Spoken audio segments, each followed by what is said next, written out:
Japan एक ऐसी country है जिसको हमेशा अनोखे तौर तरीकों की वजह से याद किया जाता है और आज आप जानेंगे जापान में मौजूद हैरत अंगेज चीजों के बारे में जो सिर्फ जापान में ही पाई जाती हैं। चिकन कॉर्न हो या वेजिटेबल सूप, हम सब ने सूप को पीने के लिए ही इस्तेमाल किया है, लेकिन जापान में लोग नूडल्स के सूप को पीने के साथ साथ नहाने के लिए क्यों इस्तेमाल करते हैं। वीडियो स्टार्ट होने से पहले वीडियो को लाइक और चैनल को सब्सक्राइब करना मत भूलना। पॉइंट नंबर 1, नॉर्मली पूरी दुनिया के रेस्टोरेंट में मेन्यू कार्ड दिया जाता है जिसमें टेक्स्ट फॉर्मेट में डिशेस का नाम लिखा होता है या फिर ज्यादा से ज्यादा इनकी फोटो प्रिंटेड होती है, लेकिन जापान इस मामले में सबसे अलग है। जापान के रेस्टोरेंट्स के बाहर जाली खाने बनाकर इन्हें शोकेस में रखा जाता है ताकि बाहर से ही कस्टमर अट्रैक्ट हो जाए। ये फेक में रेजन और वैक्स जैसी मटेरियल से बनाई जाती हैं और ये असली खानों से ज्यादा अट्रैक्टिव भी होती हैं और इन्हें बनाने में असली खानों से ज्यादा खर्चा होता है। पॉइंट नंबर 2, क्योंकि जापान अपनी आबादी के लिहाज से बहुत ही छोटा है, इसी वजह से ये लोग कम स्पेस में ही एडजस्ट करने के आदी हो चुके हैं।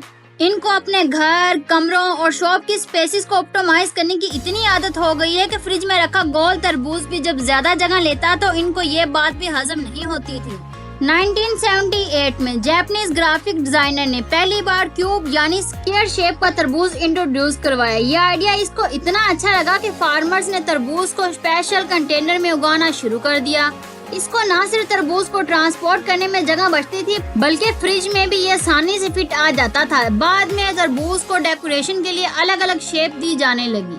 पॉइंट नंबर 3, हम सब ने hot steam bath, cold bath का नाम तो सुन ही रखा है, लेकिन क्या आपने नूडल्स बाथ का नाम सुना है? अगर नहीं तो आज आप ये जान लें कि जापान में नूडल्स और कोक सूप में नहाना बहुत ही कॉमन बात है। जापानीज लोगों का मानना है कि नूडल्स के सूप में नहाना स्किन के लिए बहुत फायदेमंद होता है। पॉइंट नंबर 4, हम सब ने रेस्टोरेंट में अकेले बैठकर कई बार खाना खाया है और शायद ये प्रैक्टिस पूरी दुनिया में बहुत कॉमन है, लेकिन जापान के रेस्टोरेंट में अगर आप अकेले बैठकर खाना नहीं खाना चाहते तो आपकी तन्हाई को दूर करने के लिए मैनेजमेंट के पास टफ कार्टून कैरेक्टर मौजूद होते हैं जिनको अपने सामने वाली सीट पर रखकर अपनी तन्हाई को मिटाया जा सकता है, जैसा कि आप इस तस्वीर में देख सकते हैं।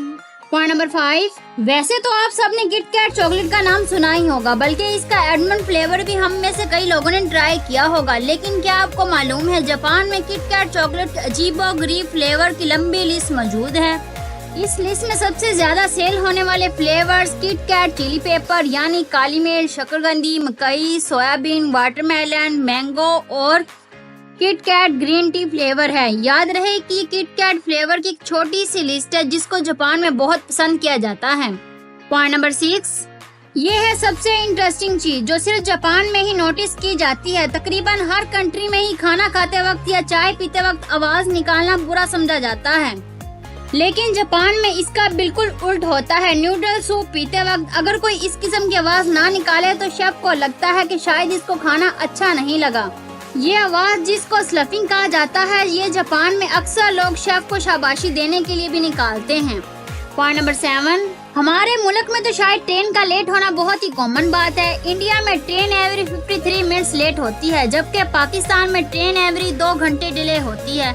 लेकिन ये चीज हमें कई एडवांस कंट्री जैसा कि जर्मनी, फ्रांस, यूएस में भी देखने को मिलती है। अमेरिका में long distance train 49 minute delay होती है, जबकि जर्मनी में ट्रेन उसी सिर्फ 6 मिनट डिले होती है।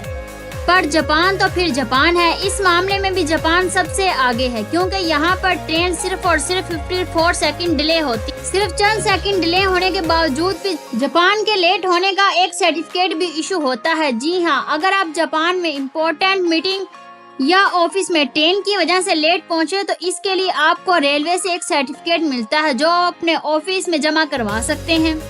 पॉइंट नंबर 8, ऑफिस में वर्किंग टेबल पे सोना काफी अजीब समझा जाता है। अक्सर ऐसा करने वालों का या तो मजाक उड़ाया जाता है या फिर इन्हें बॉस के ताने सुनने पड़ते हैं, लेकिन यहाँ भी जापान सबसे अलग है क्योंकि जापान में ऐसा करना मेहनती होने की निशानी समझी जाती है।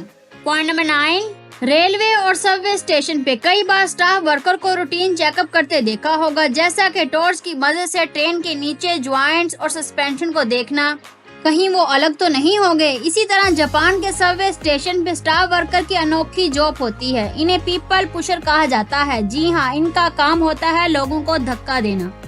ट्रेन का दरवाजा बंद होने से पहले पीपल पुशर का काम होता है पैसेंजर को धक्का देकर ज्यादा से ज्यादा लोगों को अंदर भेजा जाए ताकि ट्रेन के अंदर की तमाम जगह यूटिलाइज हो सके।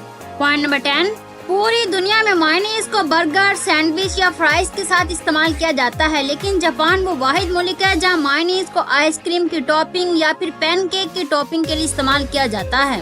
अगर आपको वीडियो अच्छी लगे तो वीडियो को लाइक करके चैनल को सब्सक्राइब कर देना ताकि आने वाली कोई भी वीडियो आपसे मिस ना हो सके।